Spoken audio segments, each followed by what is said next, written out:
நீங்கள்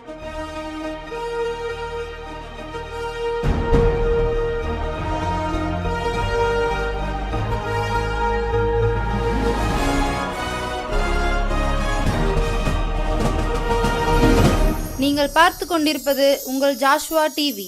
சகல ஜனங்களுக்கும் நற்செய்தி.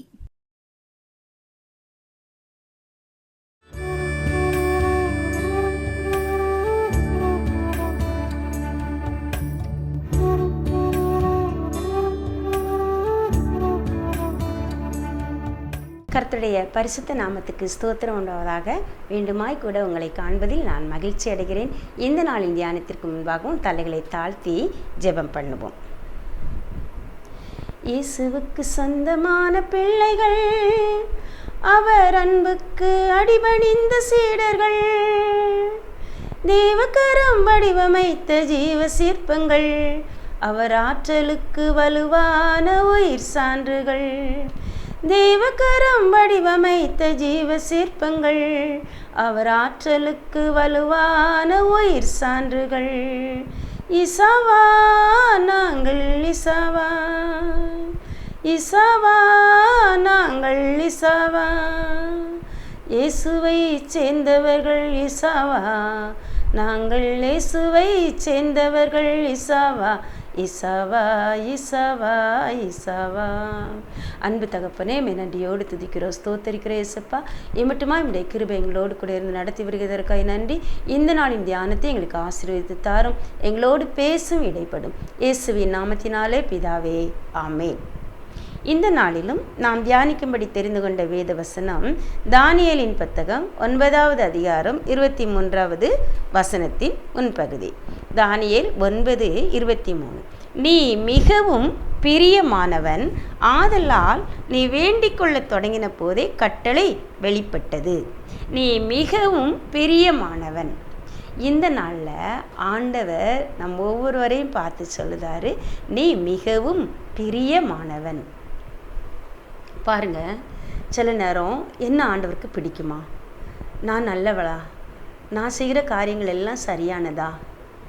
ஐயோ, நான் அந்த காரியத்தில் அப்படி செஞ்சிட்டேனே, இந்த நேரம் கோவப்பட்டேனே, இப்போ நான் அவங்கக்கிட்ட அப்படி பேசியிருக்கக்கூடாதே, அந்த காரியத்தை நான் அப்படி செய்திருக்கக்கூடாதே, இதை இப்படி செய்திருக்கலாமேன்னு சொல்லி பல நேரங்களில் நமக்குள்ளே பல குற்ற உணர்வுகள், போராட்டங்கள் வந்து நம்மையெல்லாம் ஆண்டவர் நேசிப்பாரா? நான் ஆண்டவருக்கு பிரியமான பிள்ளை தானா? இனிமேல் என்னால் ஆண்டவர்கிட்ட பேச முடியுமான்னு சொல்லி பல நேரங்களில் நம்ம தயங்கி நிற்கிறவங்களாக காணப்படுதோம். ஒருவேளை இதை கேட்டுக்கிட்டு இருக்க சிலர் கூட அப்படி என்ன செய்யலாம், யோசிச்சுக்கிட்டு இருக்கலாம், நான்லாம் ஆண்டவருக்கு பிரியமாக ஜீவிக்க முடியுமா? ஆண்டவர் என்ன நேசிப்பாரா? ஆண்டவருக்கு என்னாலலாம் ஆண்டவருக்கு பிரியமாக வாழவும் முடியாது, ஜீவிக்கவும் முடியாது, அதனால் நான் கோயிலுக்கே போகலை, நான் பைபிளே நீ வாசிக்க மாட்டேன், ஜெபமே பண்ண மாட்டேன் அப்படிலாம் சொல்லி நம்ம பல நேரங்களில் யோசிக்கிறவங்களாக காணப்படுதோம். போதும், இந்த ஊழியத்தை செஞ்சது போதும், ஊழியத்தை விட்டுடலாம், இப்படிலாம் நமக்குள்ள பலவிதமான எண்ணங்கள் என்ன செய்து சில நேரங்களில் போராடுது. ஆனால் வேதம் என்ன சொல்லுது? இந்த இடத்துல ஆவியானவர் இந்த நாளில் நம்மை உற்சாகப்படுத்தும்படியாய், ஊக்கப்படுத்தும்படியாய் சொல்கிறாரு, நீ மிகவும் பிரியமானவன், நீ எனக்கு மிகவும் பிரியமானவன், இல்லை கொஞ்சம்லாம் பிரியமானவன் இல்லை, மிகவும் பிரியமானவன் அப்படின்னு சொல்கிறாரு. ஏன் ஆண்டவர் அப்படி சொல்கிறாரு அப்படின்னு சொன்னால், ஆண்டவரோட இயல்பே நம்ம எதுக்காக அவர் பரலோகத்திலிருந்து வரணும், எதுக்காக சிலுவையில் உயிரை கொடுக்கணும்? நமக்காக. அவர் நம்மை நேசிக்க போய் தான் அவர் பரலோகத்தை அவ்வளோ பெரிய ஆனந்த பாக்கியத்தை விட்டுட்டு பூமிக்கு நம்மை போல பாடுள்ள மனுஷனாக வந்தார். நமக்காக தான் அவர் பலியானார், நமக்காக ரத்தம் சிந்தினார், நமக்காக ஜீவனை கொடுத்தாரு, நமக்காகவே எல்லாம் செஞ்சவர். எப்படி நம்ம பிரியமான பிள்ளைகளாக இருந்தால் மட்டும்தான் அவர் நமக்காக இதை செஞ்சுருக்க முடியும். ஒருவேளை நம்ம பிரியமான பிள்ளையை ஆனப்பறம் அவர் செய்யலை, ஆண்டவர் நம்ம பாவிகளாக இருக்கையிலேயே அவர் நம்ம இடத்துல முந்தி அன்பு கூர்ந்தார் அப்படின்னு சொல்லி வேதவசனம் சொல்லுது.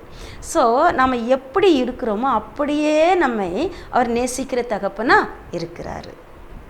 நம்ம அவருக்காக விசேஷமாக ஏதோ ஒன்று செஞ்ச பிறகு நேசிக்கிற தகப்பன் இல்லை. உலக தோற்றம் முன்னவே உன்னதர் அன்பால் தெரிந்தாரே, இந்த அன்பு ஆச்சரியமே, இன்ப மிகத்தில் வேறு இல்லை. ஸோ நான் பிறக்கிறதுக்கு முன்னவே நான் என்னை பற்றி ஆண்டுக்கு தெரியும். நான் கற்பத்தில் உருவாகும் முன்னே அவர் என்னை அறிஞ்சிருக்கிறாரு. நான் பிறக்கு முன்னவே பேரிடப்பட்டவளாக இருக்கிறேன். நான் எப்படி வளருவேன், எனக்கு யார் தாய் தகப்பன், நான் எந்த சூழ்நிலையில் வளருவேன், எவ்வளோ நாள் இருப்பேன், நான் என்னென்ன பாதைகளை கடந்து செல்வேன், எல்லாமே ஆண்டவருக்கு என்ன செய்யும் தெரியும். அதே போல் நம்ம ஒவ்வொருடைய வாழ்க்கையும் ஆண்டவர் தெரிஞ்சு தான் நம்மளை முன்குறிச்சிருக்கிறாரு. நம்ம இந்த உலகத்தில் பிறந்திருக்கிறோம்.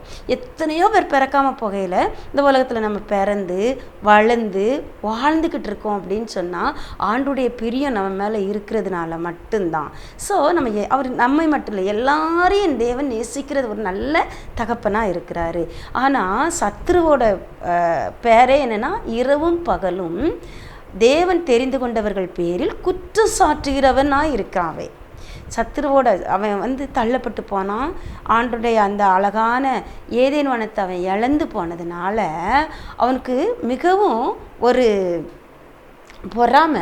அந்த பொறாமையினை அந்த இடத்துக்கு தேவன் நம்மை தெரிந்து கொண்டதுனால அந்த பொறாமையில் என்ன பண்ணுறான்னா இரவும் பகலும் தேவன் தெரிந்து கொண்டவங்க பேரில் குற்றம் சாட்டுகிறதே அவனோட வேலை. அப்போ அவன் குற்றம் சாட்டுறது எப்படி இப்போ குற்றம் சாட்டுவான்? நம்ம மனசுக்குள்ளே நம்மக்கிட்டே என்ன செய்வான்? நம்ம எண்ணங்கள் மூலமாகவே நமக்கு போராடுவான். இல்லை ஏதோ ஒரு சூழ்நிலையின் மூலமாக போராடுவான். இல்லை யாரோ நமக்கு நெருங்கின நேசிக்கிற நண்பர்கள் மூலமாக, மனிதர்கள் மூலமாக, நம்முடைய உறவுகள் மூலமாக நம்மளை என்ன செய்வான்? குற்றப்படுத்துவான். ஸோ இது அவனோட வேலை. அதனால் இந்த குற்றம் சாட்டுற வேலை அவனோட வேலை அப்படிங்கிறத நம்ம உணர்ந்து முதலாவது அதை தூர தள்ளிட்டு தேவன் என்னை எப்படி நேசிக்கிறாருங்கிறத இந்த நாளில் நம்ம தியானித்து பார்ப்போம். லூக்கா எழுதின சுவிசேஷம் 15வது அதிகாரம் எல்லாம் நமக்கு தெரிஞ்ச பகுதி தான். அந்த லூக்கா 15வது அதிகாரத்தில் மூத்த குமாரனும் இளைய குமாரனும் தகப்பனோட அன்பை எப்படி புரிஞ்சுக்கிட்டாங்க அப்படிங்கிறத நம்ம இந்த இடத்துல பார்த்துட்டு நாம் எப்படி இருக்கோம்? மூத்தகுமாரனை போல் இருக்கோமா, புரிஞ்சுக்கிட்டு இருக்கோமா, இல்லை இளையகுமாரனை போல் புரிஞ்சுக்கிட்டு இருக்கோமா, இல்லை தேவன் எதிர்பார்க்கிற வண்ணம் நம்ம தேவனை நம்ம புரிந்து கொண்டவர்களாக இருக்கோமாங்கிறத இந்த நாளில் நம்ம பார்க்க போகிறோம். பாருங்கள், லூக்கா 15வது அதிகாரத்தில் இந்த ஓமை ஆண்டரை அறிஞ்சவங்க அறியாதவங்க எல்லாருக்குமே தெரிஞ்சிருக்கிறோம். சின்ன வயசில் எல்லாரும் இந்த வசனத்தை கதையாக நம்ம என்ன செஞ்சுருக்கோம்? கேட்டிருக்கோம். அதில் பாருங்கள் 11வது வசனம், லூக்கா 15:11. பின்னும் அவர் சொன்னது, ஒரு மனுஷனுக்கு 2 குமாரர் இருந்தார்கள். அவர்களில் இளையவன் தகப்பனை நோக்கி, தகப்பனே, ஆஸ்தியில் எனக்கு ஒரு பங்கை எனக்கு தர வேண்டும் என்றான். அந்தபடி அவன் அவர்களுக்கு தன் ஆஸ்தியை பங்கிட்டு கொடுத்தான். இப்போது 2 பிள்ளைங்க இருக்காங்க. அதில் ஒரு பையன், அதுவும் மூத்தவன் கூட இல்லை, சின்னவன் எனக்கு சொத்து, என் சொத்தை எனக்கு பங்கு வச்சு தாங்க, என்னோட பங்கை எனக்கு தாங்க அப்படின்னு சொல்லி கேட்ட உடனே தகப்பன் என்ன செஞ்சார்? ஏன்பா கேட்க அப்படின்லாம் சொன்னாரா சொல்லலையா நமக்கு தெரியாது. அவரோட அன்பாக என்ன செஞ்சுருக்கலாம்? ஏண்டா எதுக்கு இப்போ அவசரம் அப்படின்னு கேட்டிருக்கலாம். ஆனால் மாட்டேன்னு சொல்லலை, தரமாட்டேன் வெளியே போன்னு என்ன செய்யலை, சொல்லலை. உன் சொத்தை இந்தாயா அப்படின்னு சொல்லி என்ன செஞ்சிட்டாரு? கொடுத்துட்டாரு.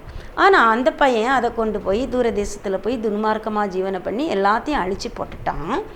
அழித்து போட்ட பிறகு இப்போது இந்த இளையகுமாரன் வீட்டில் இருக்கும்போதே கொஞ்சம் என்ன செய்ய வந்தவனாக தான் இருந்திருப்பான், கட்டாயம் கீழ்ப்படியாதவனாக தான் இருந்திருப்பான். ஒரே நாளில் இந்த காரியம் நடந்திருக்காரு. ஒரே நாளில் அப்படி அன்பாக இருந்த பையன், தகப்பனுக்கு கீழ்ப்படிஞ்சு இருந்த பையன் திடீர்னு என் சொத்தை எனக்கு தாங்கன்னு என்ன செஞ்சிருக்க மாட்டார், கேட்டிருக்க மாட்டார். கட்டாயம் ஒரு தகப்பனுக்கு எதிராக கலகம் பண்ணுகிற ஒரு மகனாக தான் இருந்திருப்பார். ஆனாலும் அந்த தகப்பன் அந்த மகன் மேலே அன்பாக தான் இருந்தார். அந்த அன்பு மாறிப்போகவே இல்லை. அந்த தகப்பனுக்கு அந்த குமாரனுக்கு தகப்பனை பார்க்க யாரோ மாதிரி தெரிஞ்சுது. ஆனால் தகப்பனுக்கு அவன் பிரியமான பிள்ளையாக தான் இருந்ததுனால தான் சொத்தை கேட்டப்ப நீ சம்பாத்தியம் பண்ணதான்னு கேட்காம என்ன செஞ்சார்? அவனுக்குரிய பங்கு அவனுக்கு அவர் என்ன செஞ்சார்? கொடுத்தாரு. அவன் அந்த சொத்தை கொண்டுட்டு போய் துன்மார்க்கமாக ஜீவனம் பண்ணி அழித்து போட்டதெல்லாம் நமக்கு தெரியும். ஆனால் ஒரு நாளில் பசியோடு கலங்கி நிற்கான். அப்போ அவன் தன் தகப்பன் வீட்டை நினச்சி பார்க்கான். அப்போ கூட அவன் தகப்பனை நினச்சி பார்க்கல, தன் தகப்பன் வீட்டை தான் அவன் என்ன செஞ்சான்? நினச்சி பார்த்தான். அங்கே என்ன சொல்லுதான்? என் தகப்பனுடைய அவன் எனக்கு புத்தி தெளிந்த போது, 14வது வசனத்தில் பார்த்தோம் அப்படின்னு சொன்னால், அவனுக்கு புத்தி தெளிந்த போது அவன் என் தகப்பனுடைய கூலிக்காரர் எத்தனையோ பேருக்கு பூர்த்தியான சாப்பாடு இருக்கிறது, நானோ பசியினால் சாகிறேன். இப்போ கூட அவன் தகப்பனோட அன்பை நினச்சி அவன் என்ன செய்யலை? தகப்பனை நினச்சி பார்க்கல. என் தகப்பனை நான் கஷ்டப்படுத்திட்டேன்னு அவன் யோசிக்கலை. என் தகப்பன் வீட்டில் கூலிக்காரருக்கு கூட பூர்த்தியான சாப்பாடு. ஆனால் இங்கே எனக்கு பன்றி திங்கிற தவிடு கூட கிடைக்கல, நான் பசியினால் சாகிறேனேன்னு சொல்லிட்டு அவன் என்ன நினைக்கான், அப்பா கிட்ட போய் ஒரு மன்னிப்பு கேட்டுட்டு, என்னுடைய வேலைக்காரரில் ஒருவனா, என்னுடைய கூலிக்காரரில் ஒருவனா என்னை வச்சுக்கொள்ளும், எனக்கு சாப்பாடு கிடைச்சா போதுங்கிற நிலைமைக்கு என்ன செஞ்சிட்டான். அவன் வந்துட்டு எழும்பி தகப்பன் வீட்டுக்கு வாரான். பாருங்க, இதெல்லாம் நமக்கு தெரியும். என் தகப்பனோட அன்பை நினச்சும் வரல, தகப்பனை எதிர்பார்த்தும் வரல, தகப்பன் தன்னை நேசிப்பான்னு எதிர்பார்த்தும் வரல. ஆனால் அங்கே நடந்தது என்ன அப்படின்னு சொன்னால், எழுந்து புறப்பட்டு தன் தகப்பனிடத்தில் வந்தான். 20வது வசனம், அவன் தூரத்தில் வரும்போதே அவனுடைய தகப்பன் அவனை கண்டு. அப்போ பாருங்கள், இந்த தகப்பனோட உள்ளம், என் பிள்ளை என்னை தேடி வந்துட மாட்டானா, இன்னைக்கு வந்துட மாட்டானா, நாளைக்கு வந்துட மாட்டானான்னு ஒவ்வொரு நாளும் அந்த மகன் என்னைக்கு சொத்தை வாங்கிட்டு வீட்டை விட்டு வெளியே போனானோ அன்னையில் இருந்து அவனை இந்த தகப்பனோட உள்ளம் அவனுக்காக துடிச்சுக்கிட்டே இருந்தது. அவன் இன்னைக்கு திரும்பி வந்துட மாட்டானா, நாளைக்கு திரும்பி வந்துட மாட்டானா, இப்போ வந்துட மாட்டானா, சாயங்காலம் வந்துட மாட்டானான்னு சொல்லி அவன் தவிச்சுக்கிட்டு அந்த அன்போட, உள்ளான அன்போடு அவனை எதிர்பார்த்து ஏங்கிக்கிட்டு இருந்ததுனால தான் அவன் பக்கத்தில் வந்த பிறவோ யாரோ வந்து சொன்ன பிறவோ தன் மகனோட வரவை அவன் என்ன செய்யலை, அறிந்து கொள்ளலை. தூரத்தில் வரும்போதே, ஒருவேளை அந்த மகன், அந்த தகப்பன் அப்பப்போ மாடியில் வந்து கூட தூரத்தில் எங்கேயாவது என் பிள்ளை நிற்கா, நான் தெரியுதான், நான் பார்க்கேன்னு சொல்லி ஒவ்வொரு நாளும் மாடியில் வந்து நினச்ச எப்போல்லாம் அவனுக்கு ஞாபகம் வருதோ, எப்போல்லாம் அவனுக்கு தோணுதோ அப்போல்லாம் வந்து என்ன செஞ்சுருக்கலாம், தூரத்தில் சுற்றி இந்த திசையிலேருந்து வந்துட மாட்டானா, அந்த திசையிலேருந்து வந்துட மாட்டானான்னு சொல்லி பார்த்துட்டே என்ன செஞ்சுருக்கு, அந்த தகப்பனோடலாம் அங்கலாய்த்து கொண்டு இருந்திருக்கோம். பாருங்கள், அதனால தான் தூரத்தில் வரும்போதே அவனை கண்டு கொண்டான். பாருங்கள், இன்னொன்று பார்த்தோன்னு சொன்னால், தூரத்தில் வரும்போதே அவனை கண்டு அப்படின்னு போட்டிருக்கு. நிச்சயம் இந்த மகன் பசியினால் சாகிறேன்னு சொல்லுதான். ஒருவேளை நம்ம வாழ்க்கையில் நம்ம பார்க்கலாம், நல்லா இருக்கிற நாம் ஏதோ ஒரு விதத்தில் ஒரு சின்ன ஒரு பாதிப்பு வந்த உடனே நமக்குள்ளே என்ன செஞ்சிடும், சோர்வு வந்துடும். சோர்வு வந்த உடனே நம்முடைய மனம் பாதிக்கப்படும். மனம் பாதித்த உடனே சரீரம் பாதிக்கப்படும். சரீரம் பாதிக்கப்படும் போது சரீரத்தில் மெலிவோ எதுவோ வந்து என்ன செய்யும், ஒட்டிக்கொள்ளும். ஆனால் இந்த இடத்துல பார்த்தோன்னு சொன்னால், இந்த பையன் குறைவுபட தொடங்குதான். குறைவுபடும் போதும் தகப்பனை தேடி வரல, ஒன்றும் இல்லாமல் போயிட்டு அப்பவும் தகப்பனை தேடி வரல. கடைசி ஒரு வீட்டில் போய் பன்றி மேய்க்கிற நிலைமைக்கு தள்ளப்படுதான். இல்லை, பன்றி இருக்கிற இடம் எவ்வளவு அசுத்தமாக இருக்கும் அப்படிங்கிறது நமக்கு தெரியும். ஏன்னா பன்றியின் வசிப்பிடமே ஒரு சேற்று பள்ளம் தான். அந்த சேறு சகதியமாக இருக்கிற இடத்துல தான் இவனோட வேலையே இருந்துச்சு. அந்த பன்றியாக இவன் பன்றி கூட சண்டை போட்டு பன்றி திங்கிற தவிட என்ன செய்ய, சாப்பிட ஆசையாக இருந்தான் அப்படின்னு சொல்லி. ஏன்னா பன்றிக்கு சாப்பாடை எடுத்துகிட்டு போயிட்டு அவ்வளோ ஈஸியாக பன்றிக்கிட்ட இருந்தெல்லாம் நம்ம சாப்பாடை, பன்றி வேகமாக வந்து தள்ளி சாப்பாட்டை பிடுங்கக்கூடியது. ஸோ அப்படிப்பட்ட அப்போது இவனோட ட்ரெஸ் எல்லாம் மோசமான நிலைமைக்கு ஆகிருக்கும். அடையாளமே ஒரு ஐஸ்வர்யவானோட பையனாக இருந்தவன் இப்போ தரித்திரத்தின் கோரப்பிடியில் இருக்கான். இவனோட நிலைமையே சுத்தமாக மாறி இருக்கும். மெலிந்து உருத்தெரியாமல் ஆயிருந்திருப்பான். அப்படிப்பட்ட சூழ்நிலையில் பலவீனமாக பசியில் செத்துக்கிட்டு இருக்கான். பலவீனத்தோட மிகவும் பஞ்ச பரிதாபமான நிலையில் தூரத்தில் அவன் வந்துக்கிட்டு இருக்கும்போது அவனுக்கு அடையாளம் காணும் அளவுக்கு இந்த தகப்பனுடைய அன்பு பெரியதாக இருந்தது. ஸோ அவன் வந்து அந்த சூழ்நிலையும் அவனை பிரியமான பிள்ளையாக பார்த்ததுனால தான் அவனை அடையாளம் கண்டுகொள்ள முடிஞ்சது. பாருங்கள், அப்போது இவ்வளோ பெரிய தகப்பங்கிட்ட சொத்தை பிடுங்கிட்டு, சொத்தை எனக்கு தந்தால் தான் தீரும்னு சொல்லி பிடிவாதம் பிடிச்சி வாங்கிட்டு போய் அதை அழிச்சும் போட்டுட்டு அதில் இப்படிப்பட்டு துன்மார்க்கமாக ஜீவனம் பண்ணி தகப்பனோட பேரை கூட கெடுத்து போட்ட பிள்ளையாக இருக்கும். சொத்தை அழிச்சு போட்டது மட்டும் இல்லை, பேரை கெடுத்து போட்ட பிள்ளையாக இருக்கும். ஒரு உலக பிரகாரமான தகப்பனாக என் சொத்தெல்லாம் ஒம்பாக்கிட்ட, என் முகத்தில் முழிக்காதப்போ, என் வீட்டுக்கு வராதப்போ, இனிமேல் எனக்கும் உனக்கும் எந்த சம்மந்தமும் இல்லை அப்படின்னு சொல்லி உலக பிரகாரமான தகப்பனாக இருந்தால் சொல்லியிருப்பான். ஆனால் நம்முடைய உன்னத தகப்பனோட அன்பை காட்டுவதற்காக கூறப்பட்ட ஊமை இது அப்படிங்கிறதுனால இளையகுமாரனை குறித்தோ, ஒரு கெட்டுப்போன மனிதனையோ, இல்லை ஒரு நல்ல பக்திமான குறித்தோ சொல்வதற்காக கூறப்பட்ட ஊமைங்கிறத விட நம்முடைய தகப்பனுடைய அன்பை நமக்கு விளங்க பண்ணதுக்கு இது கூறப்பட்ட ஒரு ஊமையாக காணப்படுது. அந்த பிதாவோட அன்பு, அந்த பிதாவுக்கு நம்ம எப்பவும் பிரியமான பிள்ளைகள் தான். பாருங்கள், அந்த உடனே இந்த மனுஷன் என்ன செய்றாரு, தூரத்தை கண்டு அவர் மனசு உருகிட்டு, பிள்ளையோட நிலைமையை பார்த்த உடனே அவருடைய மனது உருகி அவளை தூரத்தில் பார்த்த உடனே ஒரு மாடியிலேருந்து பார்த்துருக்கலாம், இறங்கி ஓடி தூரத்திலே போய் அந்த மகனை அவன் கழுத்தை கட்டி கொண்டு அவனை முத்தம் செய்தான் இருக்கு. மகன் மனசில் என்னெல்லாமோ நினச்சிட்டு வரான். நான் அதை செய்யணும், இதை செய்யணும், அதை சொல்லணும், அப்பா கிட்ட போய் என்னை வேலைக்காரனாக வச்சுக்கிடோ, என்னை மன்னிச்சிரு, நான் கடவுளுக்கு விரோதமாக பாவம் செஞ்சேன், உனக்கு விரோதமாக பாவம் செஞ்சேன்னு அறிக்கை பண்ணணும்னு நினச்சிக்கிட்டு தான் அவன் வரான். ஆனால் அந்த தகப்பனோட உள்ளம் எதையுமே எதிர்பார்க்கலை. நீ பாவரிக்கை பண்ணணும்னு எதிர்பார்க்கலை, நீ பரிசுத்தமாக இருக்கணும்னு எதிர்பார்க்கலை. அந்த பரிதாப நிலைமையில் அவன் அழுக்கா, கந்தையா, அசிங்கமாக, நாத்தம் பிடிச்சி போயிருந்த அந்த சூழ்நிலையில் தன்னை தேடி தான் வீட்டை நோக்கி அந்த என் பிள்ளை வந்துட்டான், அது போதும்னு சொல்லி அவன் கட்டி பிடிச்சி முத்தம் கொடுத்தான் அப்படின்னு பார்க்கும். பாருங்கள், அன்பு இல்லாமல் இதை செய்ய முடியுமா? அன்பு, ஆண்டருடைய அன்பு, அந்த அன்பு மாறாதது. தேவன் அன்பாகவே இருக்கிறார்னு வேதம் சொல்லுது. தேவன் நேற்று அன்பாக இருந்தார், அன்னைக்கு அன்பாக தான் இருந்தார், நேற்று கொஞ்சம் குறைஞ்சிச்சு, இன்னைக்கு இருக்கா இல்லையான்னு தெரியாது அப்படிங்கிற நிலைமை ஆண்டருடைய அன்புக்கு கிடையாது. அவர் அன்பாகவே இருக்கிறார், அன்பாகவும் இருப்பார், அன்பாகவும் இருப்பார். அப்படிங்கிறது உலக பிரகாரமான தகப்பன்களுக்கு பொருத்தமாக இருக்கலாம், பிரகாரமான அன்புக்கு அது பொருத்தமாக காணப்படலாம். ஆனால் ஆண்டருடைய அன்பு மாறாதது, அவருடைய நேசம் வலியது. பாருங்க, அது மட்டும் அவர் செய்யலை. பரபரப்பு அந்த கெட்டி பிடிச்சி முத்தம் கொடுக்க முன்ன அவர் அந்த அருவருக்கலை, அவனை திட்டலை, அவமானப்படுத்தலை, இவ்வளோ நாள் எங்கே போன, சொத்தை என்ன செஞ்ச, எதுவுமே விசாரிக்கலை. எல்லாம் அவர் கட்டி பிடிச்சி முத்தம் செய்தார்.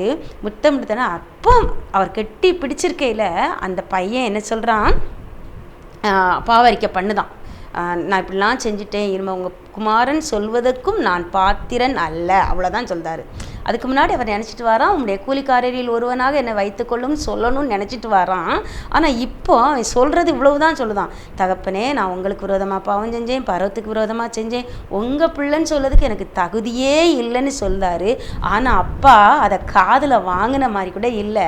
தகப்பன் தன் ஊழியக்காரரை நோக்கி, நீங்கள் உயர்ந்த வஸ்திரத்தை கொண்டு வந்து இவனுக்கு உடுத்தி இவன் கைக்கு மோதிரத்தையும் இவன் கால்களுக்கு பாதரட்சைகளையும் போடுங்கள் அப்படின்னு சொன்னார்.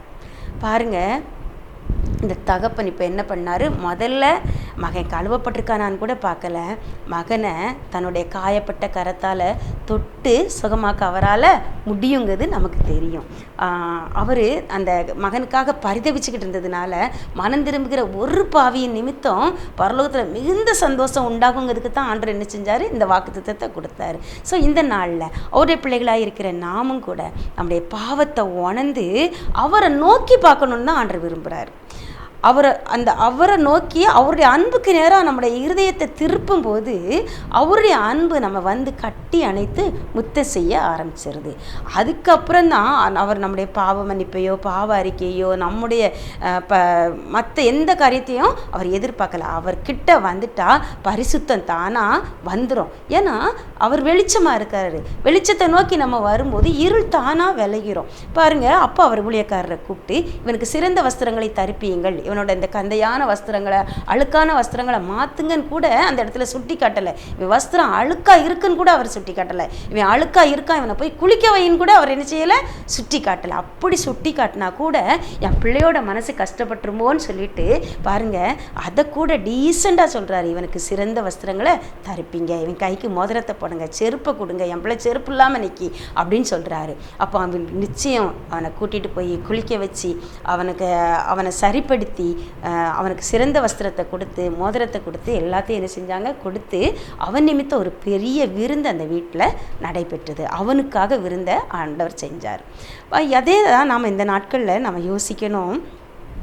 ஆண்டவர் அவ்வளவு அன்பாக இருக்கிறாரு. என்னை குறித்து அவர் ரொம்ப எதிர்பார்ப்போடு இருக்கிறாரு, நேசிக்கிறாரு. அவருடைய சொந்த பிள்ளை எப்படி ஒரு தாய் தான் பிள்ளையை நேசிப்பாள். அவர்கள் உலக பிரகாரமான தாய்கள் கூட இந்த நாளில் வித்தியாசமாக காணப்படுதாங்க, தகப்பன் வித்தியாசமாக காணப்படுதாங்க.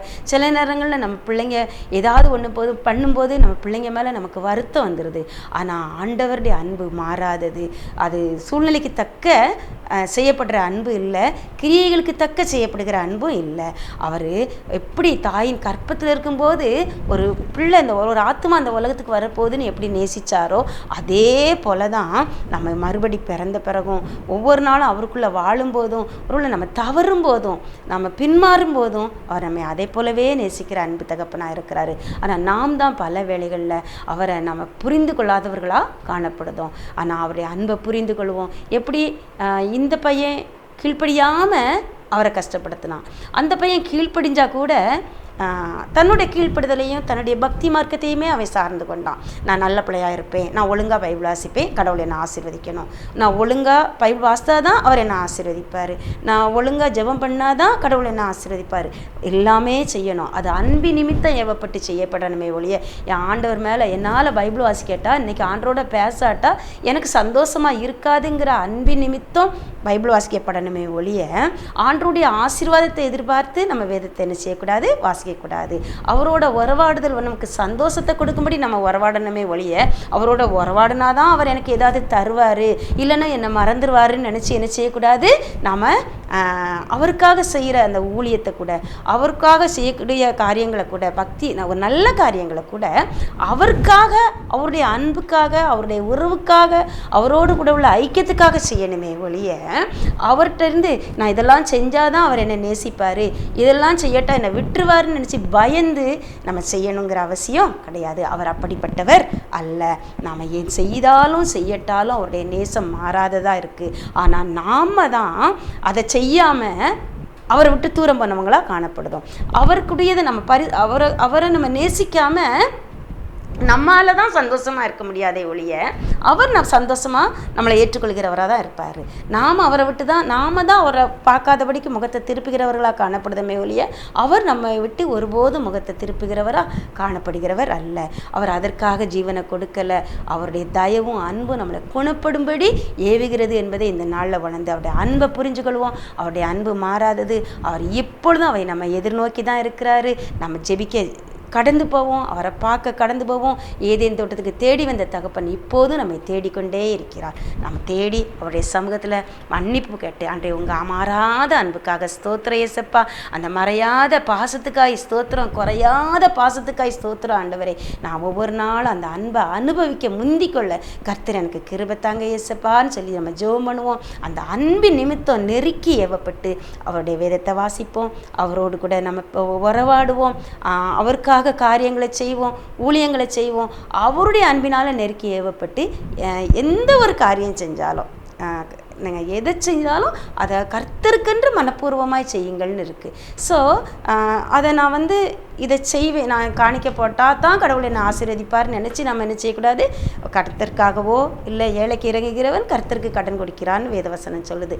ஸோ ஏழைக்கு கொடுத்தாலும் சரி, கர்த்தருடைய காரியங்களுக்கு சர்ச்சுக்கு கொடுத்தாலும் சரி, யாரோ என்னை பாராட்டணும், யாரோ என்னை இல்லை நான் இதை கொடுத்தா தான் ஆண்டு நீ கொடுங்கள் அப்பொழுது உங்களுக்கு கொடுக்கப்படணும்னு ஆண்டு சொல்லியிருக்காரு, அதனால் நான் கொடுப்பேன் அப்படின்னும் நம்ம கொடுக்க வேண்டாம். அவருடைய அன்பின் நிமித்தம், அவர் நம்மை ஆசீர்வதித்தது நிமித்தம், அவருடைய அவருக்கு நம்ம நற்கிரியை செய்ய கிறிஸ்து இயேசுவுக்குள் ஆண்டு நம்மை சிருஷ்டித்திருக்கிறார் என்பதை நம்ம அறிந்திருப்பதின் நிமித்தம் நம்ம என்ன செய்வோம். நம்ம செய்தாலும் செய்யட்டாலும் அவருடைய அன்பு மாறாது, அவருடைய அன்பு குறையாது அப்படிங்கிறத நம்ம உணர்ந்து கொள்வோம்.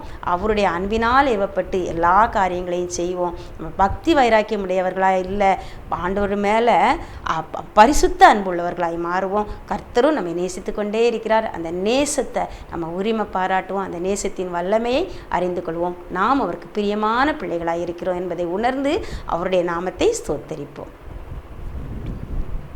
அன்பு கூறுவே இன்னும் அதிகமாய் ஆராதிப்பே, இன்னும் ஆர்வமாய் உம்மை முழு உள்ளத்தோடு ஆராதிப்பே, முழு மனதோடு அன்பு கூறுவே, ஆராதனை ஆராதனை ஆராதனை ஆராதனை. நன்றி தகப்பனே, உம்மை ஆண்டவரே உடைய நேசத்தை புரிந்து கொள்ளக்கூடிய கிருபைகளை எனக்கும் எங்களுக்கும் நீங்கள் தாங்க ஏசப்பா. நாங்கள் நேசித்தாலும் நாங்கள் நேசிக்காவிட்டாலும் கூட தகப்பனே, நீர் எங்களை நேசிக்கிற அன்பு தகப்பனாக இருக்கிறீர்.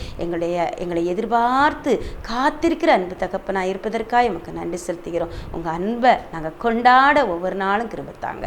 இயேசுவின் நாமத்தினாலே பிதாவே, ஆமேன்.